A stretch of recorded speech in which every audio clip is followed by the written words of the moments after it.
You are listening to Money Matters Podcast.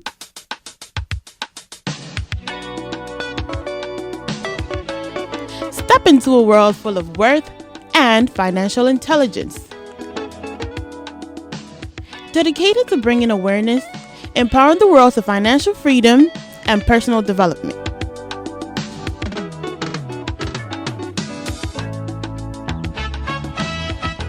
Once again, welcome to the Money Matters Podcast. I go by the name Clever Pinero. I'm in the studio with Alex, the professional investor.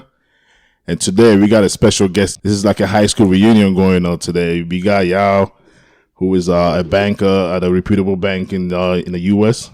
He's actually the assistant VP and foreign exchange banker. We're going to be talking about how Yao got to where he is, you know, the educational background, the process.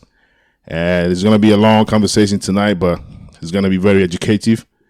And we're going to learn a lot from each other today. So without wasting too much time today, we're going to let y'all talk and, you know, say a little bit about, you know, background, educational background for his profession and everything that, you know, how he got to where he is right now. So, you know, these kids and everybody listening, you know, could have something to learn and try to, you know, emulate whatever he did. So, y'all, welcome to the Money Matters Podcast. Like I said, this is a high school reunion going on. It is a high school reunion, right? So it's been a while, and I've been looking forward to this myself, and I know it's going to be fun. And shout out to Taft High School. Yeah, Taft High School, Taft High School soccer team, you know. Taft High School. You know, so you know, it's gonna be a great show. Let's do it. Thank you very much. I truly appreciate it. Thank you for having me. It's an honor to be part of this program. I believe it's a great way to exhibit what each individual has experienced, whether through high school, college, professional life, etc. As my brother John said, my name is Yao Adom. I attended Taft High School. My major in Taft, or my concentration, was business. That was what I wanted to do initially. As a kid, I grew up with a business background, business grandparents, business parents. So that is exactly what I wanted to participate, or I wanted to do as a profession. After Taft, I went to Buffalo State College in Buffalo, and actually the business that I was actually wanted to do in high school, I decided to switch it a bit. I had a chat with my mentor / my uncle, excuse me, and he kind of gave me advice to choose one field, or concentrate much more of in economics. So that is what I decided to pursue in college. 4 years in Buffalo State. It was a good time. After graduation, I was fortunate enough in 2008. And if you remember, 2008 was the beginning of the Great Recession, as we call it. So there were a lot of issues going around the economy, recession hitting, banks laying off a lot of employees. So a lot of the big banks in New York actually were closing shops. When I say closing shops of the middle office roles and back office roles, and relocating those positions to a low cost center areas. Examples is Tampa, Buffalo, India, and those kind of places that they deem as cheaper, or cheap labor. Buffalo it is one of them. So I was fortunate enough to land a position in the middle office role. Now, it took me 3 or 4 interviews for me to be able to land my first career gig on quote unquote Wall Street in Buffalo. Three interviews and 4 interviews, and the reason I kind of emphasize on 3 and 4 interviews is that I did not actually have great experience in doing interviews.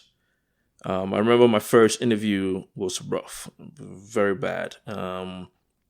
Interview, normally you look at people in the face, the interview, how do you call it, interviewers. You look at them straight in the eyes. You answer the questions with confidence. You speak boldly. I was doing the opposite for each question that came to me. I was dead looking in the not in the interviewer's eyes, but looking in the window. There's a window behind the interviewer. I was just looking straight at the window. I'm thinking, oh my God, what am I doing here? As you know, I didn't get the job. I went home, did some practice. I was called in for a second interview. It went a bit well, but did not get the job.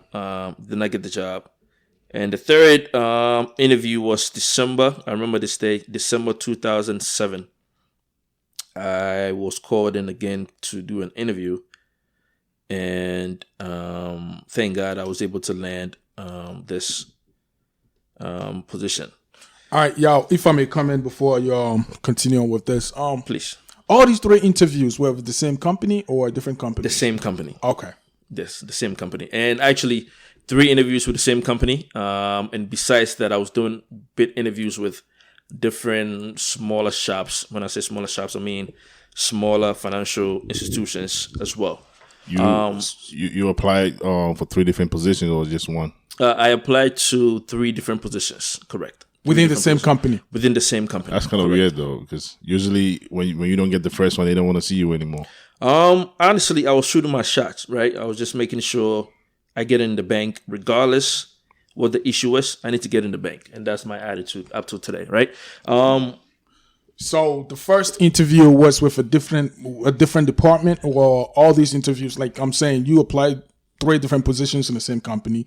So the first interview was for the same position. I mean, the first for one position, and the second one was for the same position, or all these were with the different departments within that company? So 3 interviews, 2 were in the same department. All right. The same firm. Okay.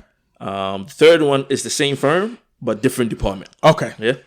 And the reason why I'm trying to emphasize on the 3 is because, again, if you remember what I mentioned a few minutes ago, is I did not have the interview skills, right? Yeah. And so it kind of brings me to the advice that I want to share out there to the listeners, is that you want to be able to go to an institution. I'm not bashing Buffalo State. Shout out to Buffalo State. However, you have to be honest with yourself. Right. You have to be serious with your career, what you want to do in life, and you want to be part of an institution where they have the right tools in place for you to be successful. Okay. But how did you wind up in Buffalo State though? Like before, you didn't know. You just went up there, or like I'm trying to see how you made that decision. Like, you know, because based on what you're saying, you already knew there were business schools out there, or schools that could help you much better. Oh, did you know then is the question. Did you know? Yeah, did you know then, or you just find out when you got there after you realized all your friends were up here? Like, you know what I'm saying? Yeah, that's a very, very good question, right? And I do have mentees at work currently that I do kind of, have a one-on-one meetings with. And I myself is a mentee. I have mentors and advocates at work. And to answer your question is that I tend to bring these things when I talk to my mentees. Going to Buff State for the most part was because my friends were in Buffalo. Okay. Now, that is a point that I usually tend to make with my people that I try to advise or kind of mentor. At the age of 18, 19, we all have the rights to do what we want to do or best for us. That's true. But my advice for you is you don't want to go to school because of your friends. You want to go to school because that institution is going to be beneficial for you a year later or 4 years later. I went to Buff State again because my friends were in Buffalo. I felt that it was going to be much more fun to be out there in Buffalo. To be fair, I did not even think about the career aspirations that I have now. I didn't think about it. I just thought about, it's going to be fun. We'll have a party. Just go to Buffalo and just get away from my parents in the Bronx. Okay. So that's to me personally, I don't think that's the right approach to go if you want to be successful in life. But what do you think could have helped you make a better decision that time? Because I remember in high school when we were applying for colleges and stuff like that. I don't remember getting that much help because college application was one of the most toughest applications I ever filled. Like, it was so hard. The whole process was so tough. Like, it's unbelievable. Like, I don't know how we managed to go through it, but it was real tough because you had nobody to really ask any questions because you were just dealing with everything yourself. Nobody's really helping you. So I want to know, like, what do you think could have helped you make a better decision that time? That's a good question. Once again, what could have helped, I believe, is maybe me seeking a lot of information. I like to put the responsibility on myself first before anybody else. That's true. I cannot point fingers at my parents or my friends or somebody else and say, hey, you forgot to give me this information, and, you didn't share this information, so I didn't have it, and to make a decision on that information that I received. But I think I should have actually seek a lot of information from guidance counselor. But at the same time, how much information did they have? They didn't have that much information. Right. So, and we didn't grow up in the YouTube world. So exactly. Can you imagine how YouTube and stuff like that in college, like that could have helped studying and stuff like that? It's unbelievable, right? It's massive. What the information that these younger individuals have now is massive, and hopefully they use it to the best of their ability, and they use it in a positive light. And to go back to your question again, it's my parents did not have information. That's number one. They really weren't involved in my school in terms of what I wanted to do, where I wanted to go. My counselor, of course, what they were much more concerned about is when you get that third period report. I think when you were absent or you didn't make it to the third period, they send you a note to the house, and then they tell your parent that you missed it, and that's when they question you. I think that's the only one that the only part that they were much more concerned about, or always wanted to they want to make sure you actually in the school. That's all they care about. They Correct. I received some of those cards before, so I know exactly what you're talking about. Right. So I think that was huge. To be fair, that was huge. That's true, and like you've already said, most of these African parents just want to make sure my child is in college. Right. What program or course they're doing is really most of the time out of the question. Right. But okay, back to your initial introduction. You said after the third interview, Right. that's where you got to. So I would like for you to continue from there. And Good. Right. So my third interview, I got the position that I wanted. and I started working. My salary was tiny. It was tiny. It was 50,000 in 2008.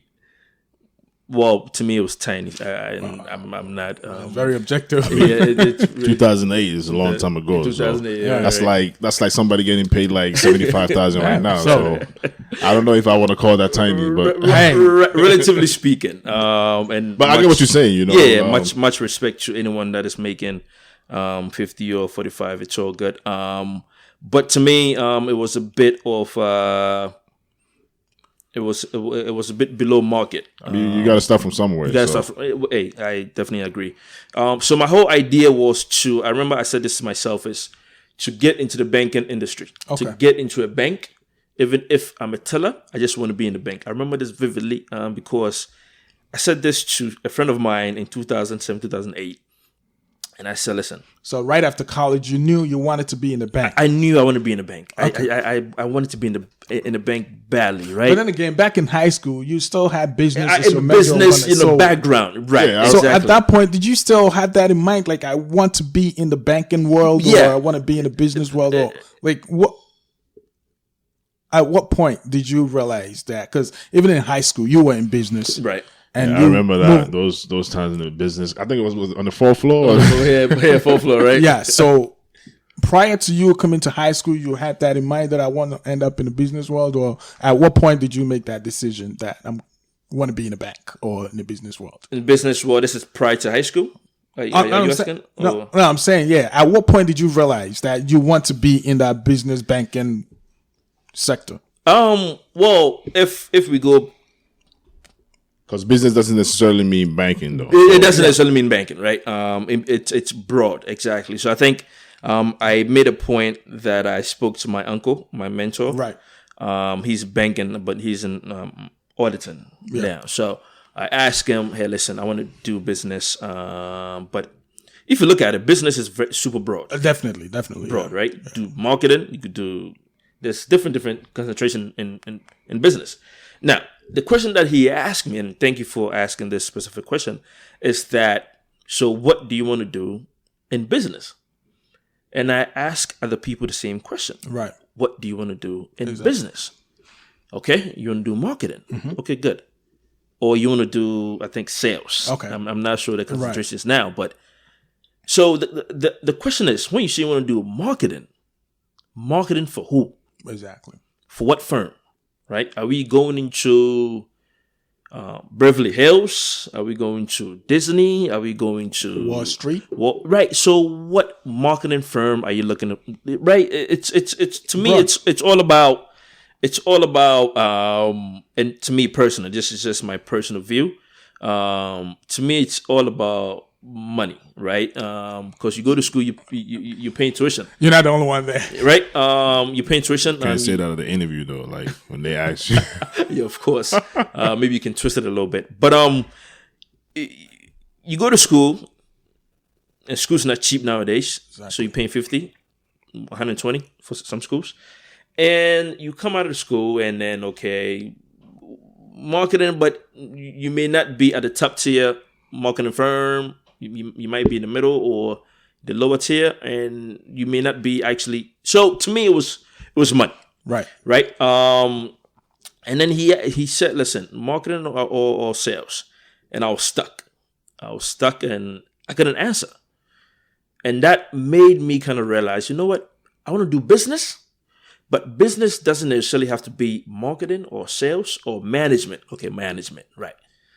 So let me just divert a little bit into economics. It's not still in the same area, but not exactly. It's in the same world. Yeah. But it's a little tweak here exactly, right? And economics, you can do a lot with economics. Definitely, you can work for whatever firm you want to work for. It doesn't have to be Wall Street. So that is when I actually decided, you know what? Let me try economics, and I tried it. It wasn't easy, but I enjoyed it. That's what's important. Yeah, and that's how I actually got into banking. Yeah, because I came back to ask you that because I know knowing exactly what you would want to do right from high school or before high school actually helps a lot. Right. It saves time and it saves money because there are a lot of youngsters in these colleges right now who are switching between 2, 3, 4 majors. Correct. And they're taking classes in all these majors. And it's expensive and it's time costing. So at the end of the day, right from high school or before high school, you know exactly what you want to do in the future. Right. In future, you would just kind of steer your life and your education on that path, Right. and that would save you a lot of money and time. A lot of time. That's also very important that at a very younger age, tender ages, we find out or try to figure out where our passion lies, Right. and try to follow it and then navigate around. So yes, back to your introduction. You said so you went for the third interview. The third interview, I was able to, thank God, I was able to ace it. They love me. They love my personality. So they offered me the position. I was in that role for 3 years. I learned a great deal. I was actually supporting, it's a middle office role. So I was supporting the traders in New York on different products, interest rate swaps and etc. So I grew interested in that area in terms of, trading and sales. So I decided to move on to a different, in the same middle office or the same department, but move on to different product. Okay. Just to enhance my my knowledge more. Exactly, and also my relationships.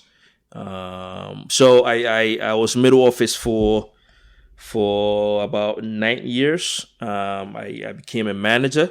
I was managing about a handful individuals. But there was a turn in my life. I became very comfortable. I think, and I was making it. I was in Buffalo. I was making X amount, and it was good. It was good. It was good. So I was comfortable. I was very. You guys forgot how to live in New York that time. Yeah, definitely. So. I totally forgot about New York. Have my own house in Buffalo, so it's have my car, so it's all good, right? But there's something inside of me that knew I always have the hunger to be successful, and when I say successful, relatively speaking, to move higher in the food chain, right? To always enhance my knowledge, always, I want to learn. I'm always like a lifetime learner. Just right? want to grow. I want to grow. I want to grow. And so I think when I was in Buffalo, a time came and I was, manager, but I had hit my ceiling. I wasn't having fun anymore. Right. You know what? I need to make a change. It wasn't easy. Trust me, it wasn't easy. And hopefully, our listeners will take this advice. One thing that we lack as a community is we don't have a lot of mentors. Whether it's Ghanaian, Nigerian. Nigerians are super good. Ghanaians are very, very not so good. We lack mentors. We lack where to go and get information. Do we lack mentors because we don't have people in those positions, or we don't have people that are willing to talk, or people don't have time to mentor each other, or what's going on? Like, what do you think is the problem? I think it's a mixture of both, right? We have mentors. We have a lot of intelligent individuals in this world, United States, Ghana, from Ghana, like very, very intelligent individuals.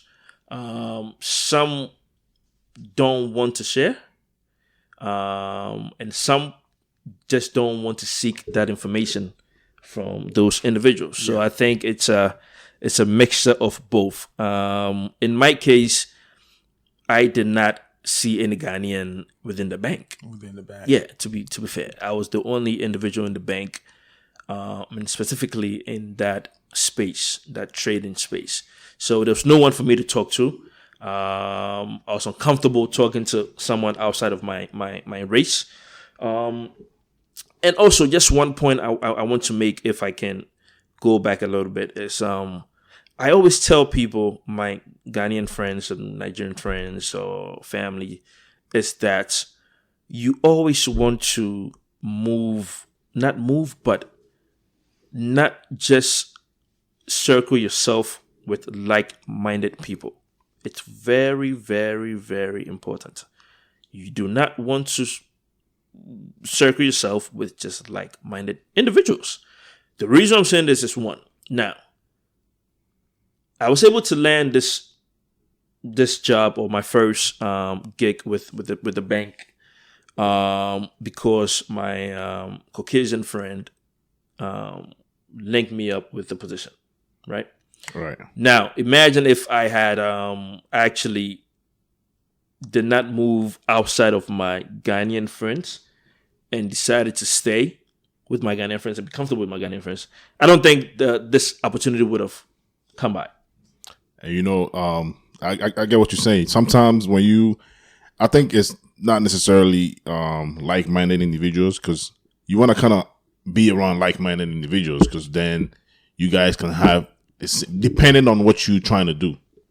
Like if you're trying to do business or banking or whatever it is, you want to have people that are thinking similar so they can push you. So if you realize the people you're hanging around, they're not thinking where you're going, you're not cutting them off, but you just like, you kind of like, give them the distance. Distance the situation a little bit, because your friends are always going to be your friends. It doesn't necessarily mean that you're just going to push them away, because, I believe you're the average of your 5 closest people around you, your 5 closest friends or people around you.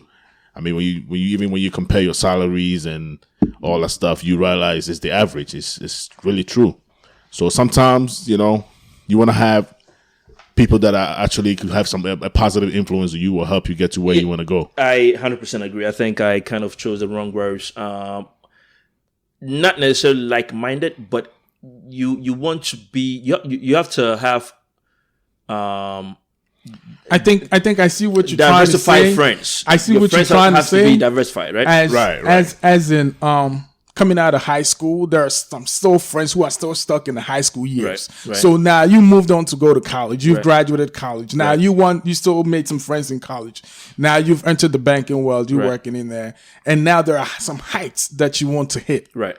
But your old friends are still stuck in them college years. Right. And these are your like-minded friends that Right. you hang out with. Right. So for you to be able to move further, you're going Right. to have to distance yourself a Distance bit. It's not yourself. necessarily. Yeah, right. I agree. So I see where you're coming from on that point. You're going to take some backlash from that sometimes, but Yeah, because you're still gonna meet them every now and then, and you're still gonna hear these. Oh, you think you're better than us, so you're doing this. You would get that from them, but you just have to grow the spine. some people actually say that stuff. You're gonna hear it. Like they might not tell you, but they're gonna see that you're trying to distance yourself and stuff like that. But I still remember back in high school when we walked from probably 167 area to Fordham area, Sherman, just to yeah. go to a party and Yeah. all these other things, Yeah, and at 1:30, 2 o'clock Right, coming right, back, walking, no money for a cab and stuff like. We did that, and it's funny and sad at the same time that this day and age, how we've developed and grown, there are still some friends doing these things, and if you want to move that extra step, take that extra step, you're gonna have to distance yourself a bit from these people. You have to make bold decisions in life, and this is part of it. So going back to my my experience, and now I'm about 6, 7, 8 years in, and I'm a bit kind of uneasy at this point. I want to grow. There's no one I can talk to. Feeling uncomfortable talking to the other individuals at work. Right. So my life kind of changed when my firstborn came.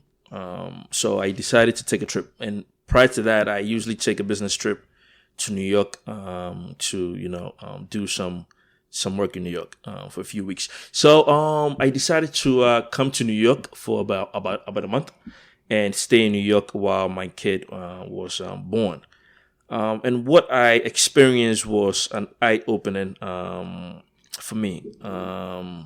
First, I met this African individual, and he's an MD, medical director. Okay.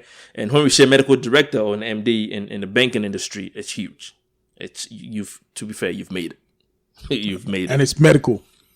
No, did I say medical? I thought I heard medical. Oh, director. boy. Did I? Or Yeah, you said MD. MD, managing director. okay. Managing. Okay. All right, I got Managing confused a little director. bit because Yeah, I'm like MD. medical director. Like Yeah. I wanted to know what they do. Like, No, you know no, what I'm saying? no. Managing director. All right, Managing director. managing director, Managing all right. director. Managing director. MD in banking, managing director. Once you hit MD level, it's the pinnacle of banking. You've made it. So I saw this individual, and I walked over to this individual, and I think one thing that I really appreciate about myself is when I see something, I'll go get it. I'm gonna go get it. Okay. No matter what is the obstacles may be, it's something that if I want, I will try and get it. So I just walked over to this individual, on the trading floor, 4 or 5 screens in front of you, and he looked up at me and just said, I mean, who he didn't say who are you, right? But I shook his hands and I said, my name is Yao. I know you don't know me, but I just saw you and I just wanted to introduce myself to you. And his name is Brian, right? And he said, oh, he looked so happy to see me. And he looked African. So I said, okay, you are African? He said, yeah, I'm from Zimbabwe, right? And I was so impressed, number one, because he was the first African individual that I've seen and at the level of managing director at an investment bank. Honestly, that was huge for me. Now, that brings me back to, going back. I think you asked the question why I went to Buffalo State. Right. And excuse me, please. I don't want to be a bit, sound a bit controversial, but this is just my opinion. Sometimes we say you are a product of your environment, right? When you have people that are doing good things, great things, right? It rubs off you, and you also want to do good and great things. That's very true. Right? So for the first time in my 9 years or 8 years career at the bank, this was the first time seeing this African dude, right? Managing director, managing a trading desk. And I'm telling you, when someone says someone is a managing director at a bank and managing a trading desk, it's huge. big. Okay? They've made it. It's big. So that right away kind of gave me the motivation, huge motivation. I saw this guy, African dude from Zimbabwe, and I said, you know what? I can do this too. Right? That gave me the push. So coming in, looking at these, these analysts, these associates, much younger than me, doing better. To be fair, doing better. And I decided, you know what? I think this is it. So I went back to Buffalo, did my homework, a lot of homeworks, a lot of talks, a lot of individuals that I met, emailing them, calling them, cold calling within the bank, just to build or foster some sort of a relationship. One thing to also note is that you always want to make sure you foster some relationships, okay? It's very, very important. Whatever industry you are in, create connections. You need that exposure. It's exposure. You need that exposure. It's huge.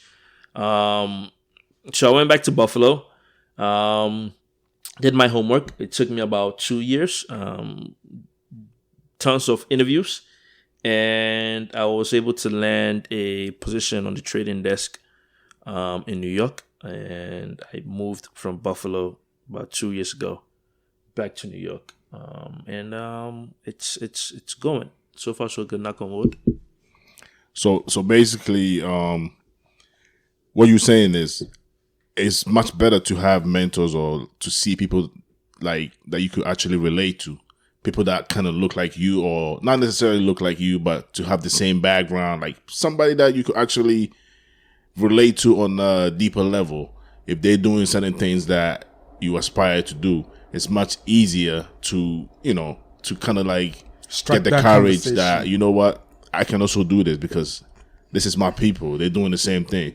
So that's like you could see that person as a mentor without even the person directly mentoring you, but you could be studying the person and trying to figure out what he does and talking to them, asking them questions every now and then, and that helps too. Yeah.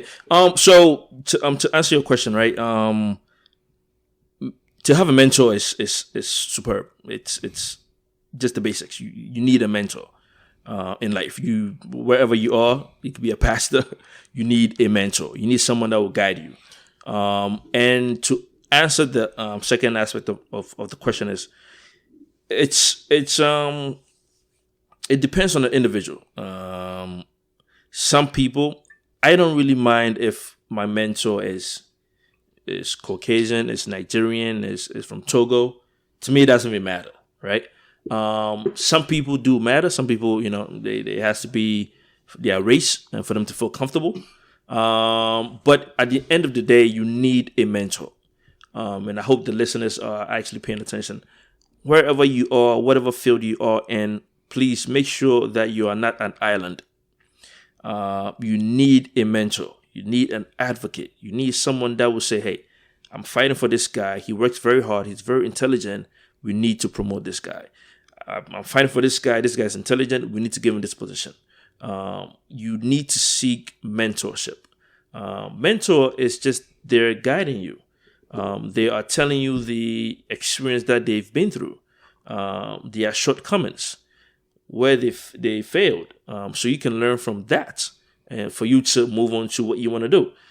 So mentor, trust me, it's super, super important for everyone to be successful in their field. But sometimes in different jobs and different departments and stuff like that, when you meet Ghanaians that are in positions where you aspire to be, and you try to talk to them, or you trying to because you got to get closer and get to know the person on a certain level, or before to actually get the vibe to see how welcoming this person is, before you actually talk to them that you want them to actually be your mentor. Sometimes when they see you as a threat and they don't want to help you. Like this happens a lot. It happens a lot among Ghanaians. Like they don't want to. They feel like, you know what, this guy, I'm gonna be rubbing sleeves or elbows with this guy, so they don't welcome you, or they distance themselves from you. They don't want to help you at all. Like other people are willing to help you sometimes, and it's very sad, because these are the people that you see that you more like willing to go talk to them. You feel like you're comfortable trying to talk to them, and we have this attitude to not want to help our people. Like, I don't know if you have any experience of that, or you understand what I'm trying to say. Yeah. Honestly, it does happen. It happens in corporate America as well every day. The people that you least expect them to have that reaction towards you is our own people. Yes. Whether it's just generally speaking, black people, or specifically Ghanaians or Nigerians, right? They do actually, it do happen. For me personally, I think, how bad do you want something, right?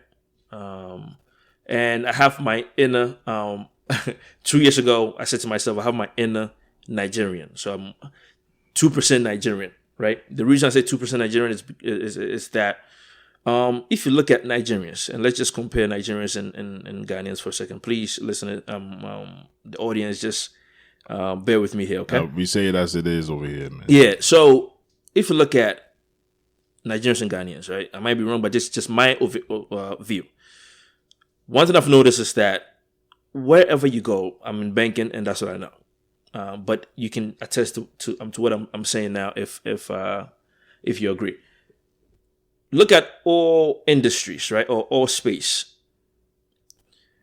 You can see a Nigerian with the thickest accent, the most thickest accent ever. But at the same time, that individual is at a position that is almost close to the CEO, right? Why? Nigerians have tenacity. They are never afraid. They got to go get it. Regardless of who's standing in front of them, they will get it. And that is why I said, okay, that's my inner Nigerians, right? Now, back to your question in terms of mentorship. Okay, we have some Ghanaians that they don't want to share information. They feel like, you're a threat, etc. It is there. Every day it happens. But I'm going to get it regardless if you give me advice or not. The reason I'm saying it is because if this individual is a wall, right, I'm going to make sure that I go to the next person. The next person could be Spanish. Yeah. It doesn't matter. As long as the individual is there to be a mentor, is ready to mentor you, is ready to guide you. Give you that information. It doesn't matter. It does not really It matter. feels okay, comfortable, at ease because it's Ghanaian. Great. Like that, yeah. But it doesn't matter. And I hope we don't sit there and say, oh, well, Because it does not matter. I don't care who you are. If I want to get to where you are, I'm going to get there. By the grace of God and the strength Yeah, that but He has given me. I get what you're saying, but it helps to it definitely actually. does. What I'm trying to say Definitely is, helps. It does. It our definitely people does. need to, smart up and realize, we gotta help each other sometimes. I think- you can't just be thinking about yourself and only focusing on you, because sometimes it's even much better to have some of your own people around, because sometimes before you get fired, they let you know. And I think one of the reasons why most of these Ghanaians superiors in these jobs try to distance themselves or whatnot is because you see how in Ghana, if somebody is holding a position of high in hierarchy or whatnot, and they are being bowed down to, like call them MD, Mr. This, Mr. That. But then when we come to America, that's a different ball game. You calling the manager by name, just the first name like that. Hey, this and that. You know what I'm saying? You tell them whatever you want. The funny part is when you meet an African Ghanaian on a job and, they realize that you're from Ghana, they expect that back home relationship, boss, subordinate attitude. You know what I'm saying?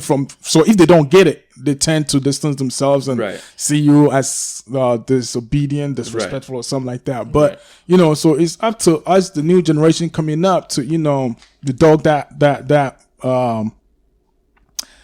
attitude, Right. and try to gravitate towards these young and up and coming ones, so we can also direct and mentor them. So and it can also have a mentor, and they might not even know they're your mentor. Because I try to admire people from a distance, watch what they're doing, and also try to follow the same footsteps. I may not have the full information and all the details, but the least that I get, I make the best use out of it. Exactly. And also, I think what a lot of Africans or a lot of Ghanaians, they get wrong is, if you're in a position, people respect the position, not necessarily you, the individual.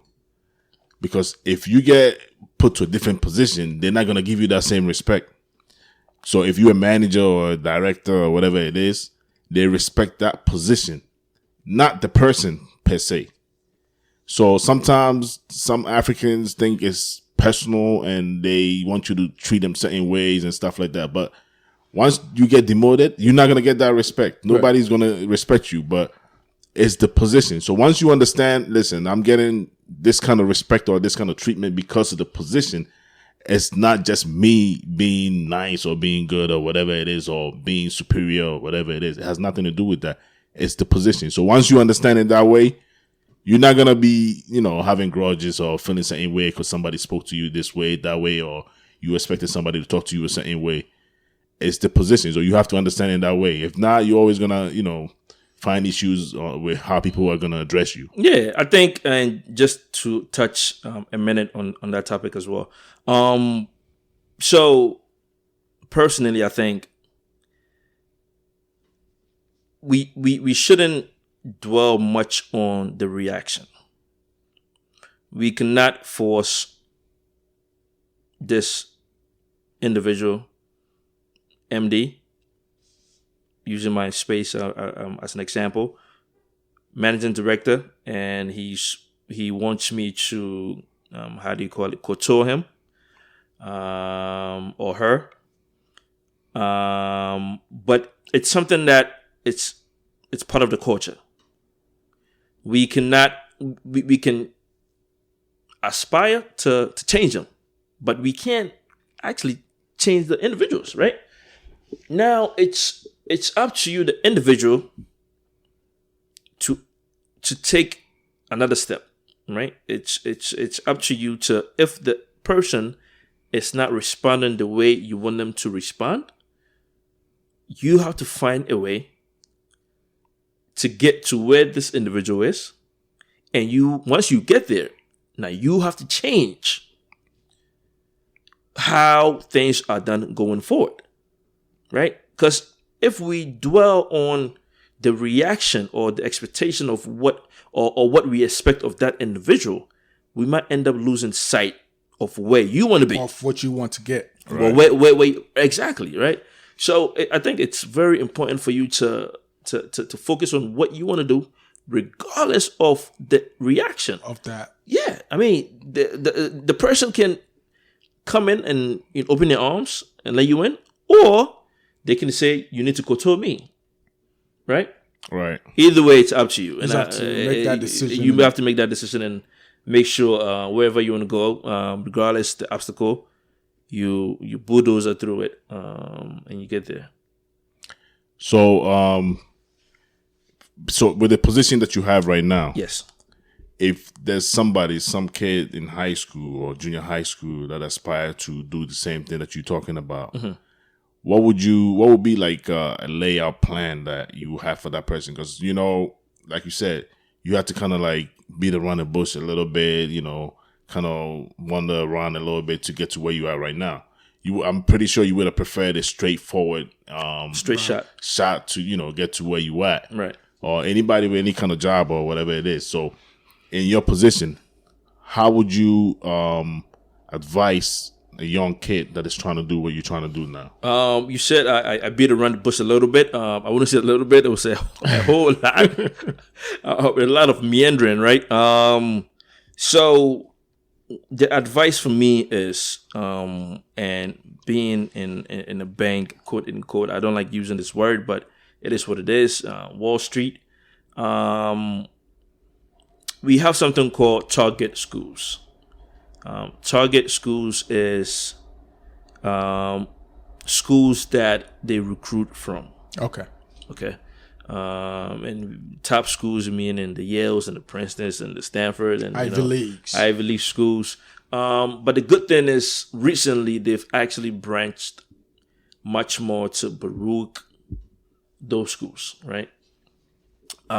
So we are able to look at individuals from those type of schools.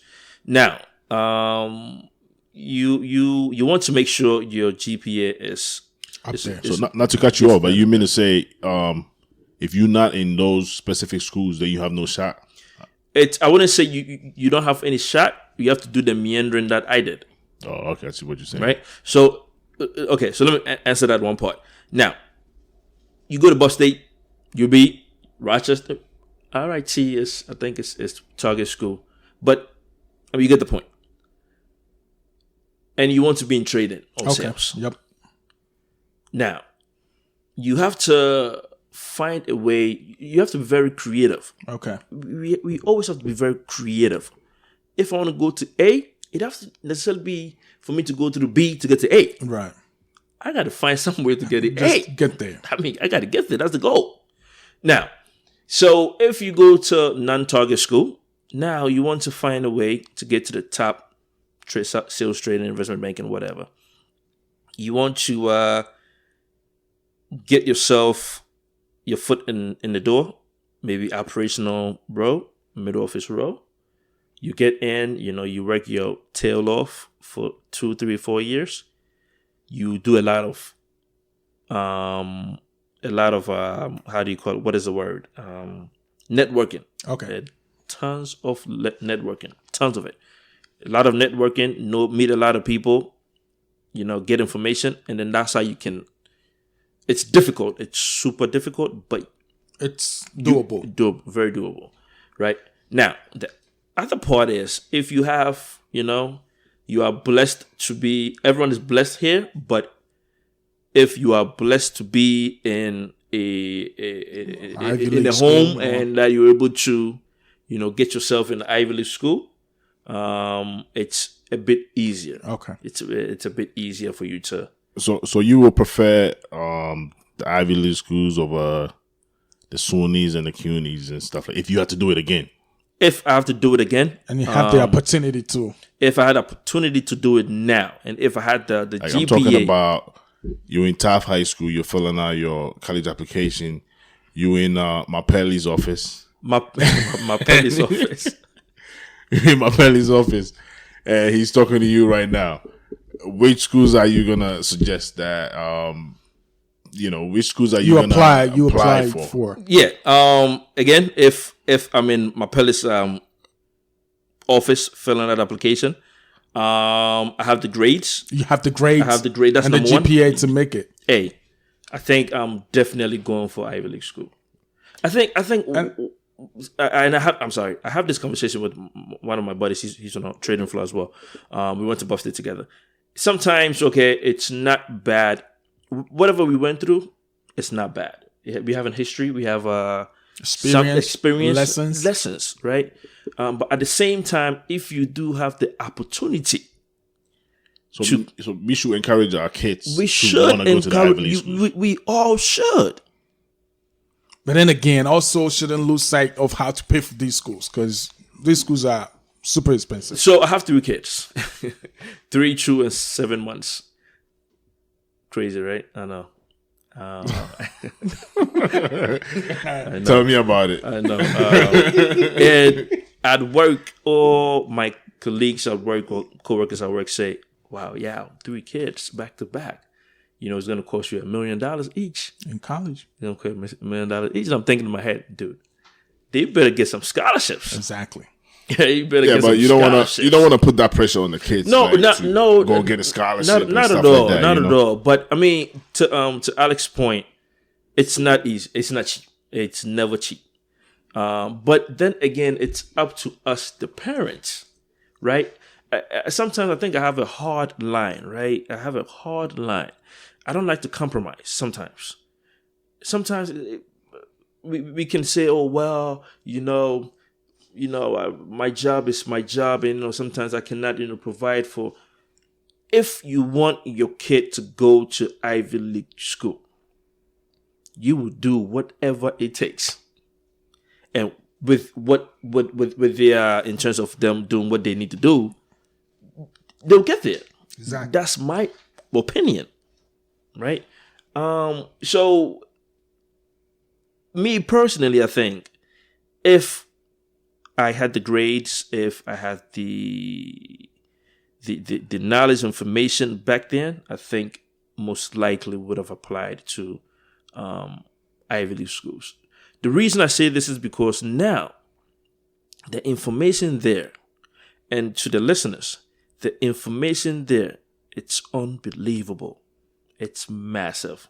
One of my buddies worked for Microsoft in Seattle. And we talk almost every other day, and we just talk about the same conversations we had.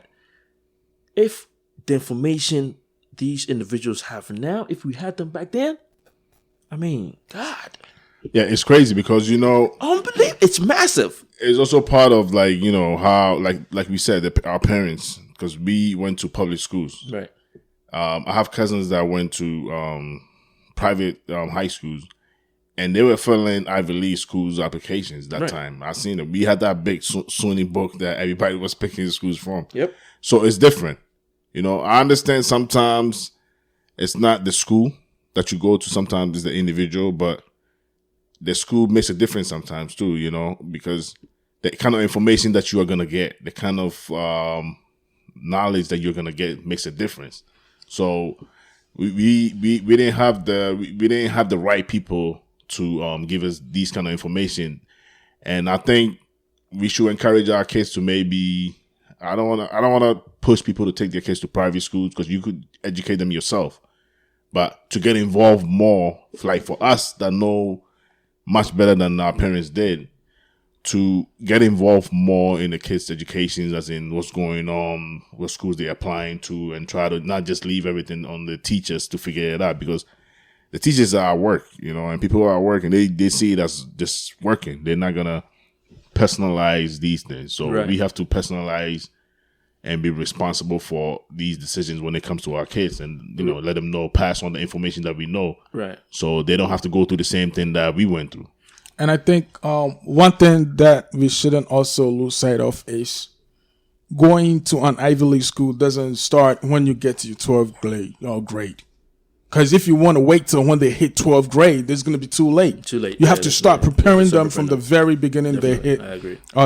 Hit the school going age. I agree. You know what I'm saying? Because when you start preparing them, give them that mentality and the outlook of these schools, they will carry themselves in a way that will fit that category. But then again, once they hit a 12th grade, now choosing schools, and all of a sudden you bring it to them like, hey, these are the Ivy League schools, and I want you to look at them.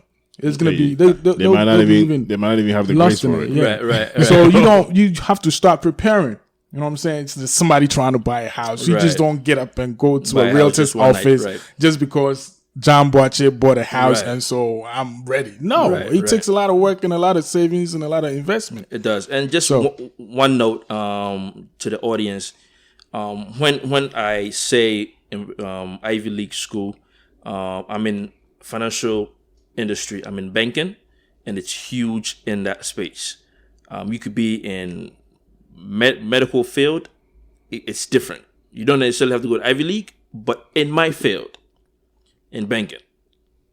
Yeah, that's what's good for. That's why I also wanted to come back to the question I asked you earlier. At what point you realizing that you wanted to be in the banking or the financial sector or whatnot? Because if they know, you know what I'm saying, there are certain schools that are really good for these things. So that also helps a lot. You know what I'm saying? Knowing what you want to do in future, that helps you navigate without going through the meandering, like you said, that you did before actually ending up here. So 100% agree. So in high school, you knew that you wanted to do business, but you didn't really know exactly what about business that you wanted to do. Yeah. You know what I'm saying? Oh, okay, because I mean, I don't know if Alex was in any academy in high school, but I remember you was in the business academy. I was in the health academy. I was in media with Miss Taliki. Oh yeah, you was in what, the media academy?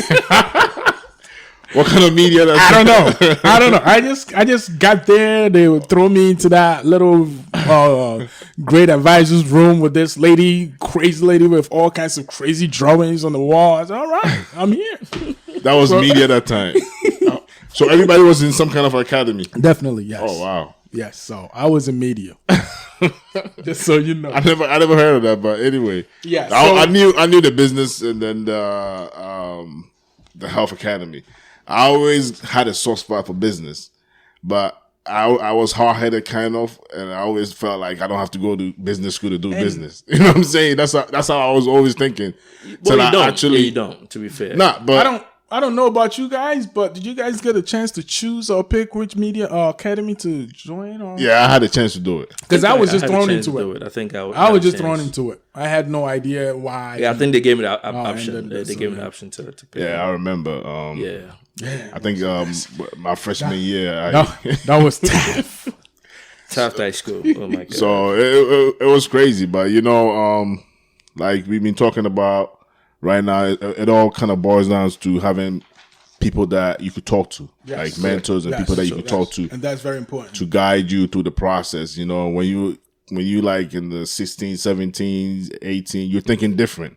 Your mindset is totally different. Yeah. You're not even somebody even stepping up to talk to you. You feel like, why are they talking to me? Or exactly. What are you trying to say? I don't know what I'm doing or what. So, but also these parents that want to get into the children's educational areas and help them pick which professions and careers. There are a lot of surveys and questionnaires on the online,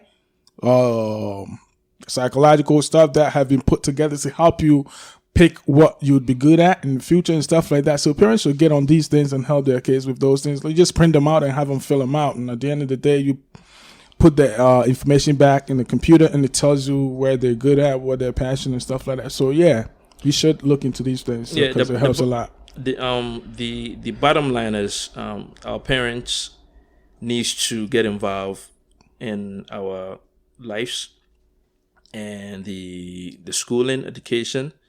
So we make the right decisions and they support us all the way through. I think it's very important for us. So basically, we trying to create the new Ghanaian in America with a different mindset. Good. Or maybe the new Ghanaian in Ghana with a different mindset, because we can't have the same mindset that our parents had. So at the end of the day, the kind of information that we know right now, we got to make sure that we pass it on to our children, so they could also know and try to basically help them in the way that we wish we had. You know, the kind of help that we wish we had. We got to make sure that we made that kind of help available for these kids so they could do the same thing. Because we cannot keep doing the same thing and expect different results. Right now, it is assumed that the smartest Americans are the Asian Americans, Chinese Americans. And just because of that, they are the highest paid race in America right now, just because that perception is out there that they're the smartest. So, we can't just be focused on the jobs that our first generational parents did and be content and happy with those, and not try to expand our horizon and try to do better than our parents. Not in a competition way, but as every parent wants their wards to do better than them in that sense. So let me just add before we kind of move to the next segment. I think at the end of the day is, me personally, my belief is we want to be in a position where we are financially secured. And it all begins from high school, college, to be fair. That is if you want to go to college. But, at the end of the day, like you say, it starts from high school, right? We want to be better positioned, so we're able to, be in a position where we are well to do, and we also be able to help others to come up as well. So that's the main goal. Yeah, like you said, school's not for everybody. Not everybody's gonna go to the top schools or go to college. It's about finding the people that are doing what you want to do, the things that you want to do, and try to talk to them and find ways that will make it easier for you. So it doesn't necessarily have to be school. We're talking school because of your situation. Right. But the school is not for everybody. Some people, the A students are working for the C's and the B students right now. That is very true. It's, that's what's going on. So it's not necessarily about school, but have the mindset to get help, to get the people that are doing what you want to do, and make sure you don't waste time and money and, you waste your energy and stuff. So it's better to find a mentor, and we hoping that the new generation Ghanaians in America and in Ghana, we're gonna open up to these kids and welcome them and make them comfortable, so we could give them the information that we wish we had. That's what we gotta do, and not support each other, and try, because we have a strong Ghanaian community in America that we could do something amazing, but unless we share knowledge and pass information, we are going to wind up realizing certain things at the older age, Like I was saying before, we wind up working in Kmart, Walmart, and Kids Town, whatever it is. We didn't know there were 6 months courses, 3 months courses that we could have done that time to, to better ourselves, to even had the opportunity to go to college for free and stuff like that. We didn't know none of that stuff. So we wasted so much time. And now we're realizing all these opportunities out there. We like, how come we didn't know? It's all about information. Nobody told you. Nobody brought your attention to it. So you're not going to know, So we wasted so much time. I remember most of the guys in Taft worked at the same place that time. Yeah, we did. Can you imagine? All of us. Everybody was there. Like everybody was in the same place, working in the same place, doing the same thing. Not knowing all these positions that... The funny thing is, most of these positions that we're doing right now, that time you didn't even need a college degree or a license or anything to do it. Exactly. So we could have been grandfathered in all that time. We didn't even know. Yeah. So it's all about information, passing on information. It's all about information. Please make sure you seek information. No one will give it to you. You got to make sure you seek it. Ask people, ask individuals if they can be your mentor. Never be afraid. Ghanaians are a bit timid, and I'm not afraid. I'm not afraid, to say it. But Ghanaians are very timid. We tend not to ask a lot of questions. We tend not to go and looking for information. We don't seek for information. Make sure you go out there and you get a mentor. Please. It's very, very important. Please. You got any last comments, Alex, before we wrap this up? Yeah, like we've already said before, it's just all about seeking information, changing what we do every day, do different things for different results. I understand our parents came here with nobody, shoulders for them to rock on. We are blessed and lucky enough to have them here before to kind of set some foundations and ground rules and stuff for us to build on. Let's not be comfortable in achieving equal or be where they are or what they achieved and be comfortable. The opportunities in America are endless and the sky should be our limit. Like y'all said, we should break that tradition of I think we are timid because of how we were raised. And if you tend to ask questions or seek more knowledge, you appear to be somebody who is rude or disrespectful. Because being arrogant. Yeah, timidity is what Respect. is what's considered respectful. Yeah. So we should define the difference between being timid and being disrespectful. They're two different things. So we should seek information because this day and age, if you lack information, you're going to lose a lot. It's going to cost you a lot of money because there are certain things there. Like I was shocked that there's a website where you can go for and pretty much download like pretty much any book. Oh, yeah. And if you don't talk to people, you wouldn't find this out, and you'll be paying hundreds of dollars for books that you could have been downloaded for free. So let's seek information. Seeking information has nothing to do with being arrogant or disrespectful. You politely approach people, talk to them, seek knowledge, and those in these management positions from Ghana, if the younger ones approach you to inquire or ask about certain things, it has nothing to do with trying to disrespect you or trying to not quote or not trying to show you that that prestige of your position. We do respect you, but we would want to get to where you are one day. We aspire to be there someday. So all we need is information, and it's not about no competition or nothing like that. Because by the time we probably get there, you might not even be there. And if you're not there, you're going to be replaced with somebody being Ghanaian or Hispanic or Chinese or whatnot. So it has nothing to do with you. So let's build ourselves. All we need is that mentorship, information, and let's grow together. That's why we've set this up. So all right. So we want to thank you, y'all, for coming today. Thanks for listening. This is the Money Matters podcast. See you guys. Thank you for having me. I truly appreciate it. Hey, it was nice chatting with you on this line today. Thank you. All right. That's all for today. That's all for today. Until we meet again next time, never stop learning. Thank you for listening. Subscribe to our channel. Email us at themoneymatterspodcast@gmail.com.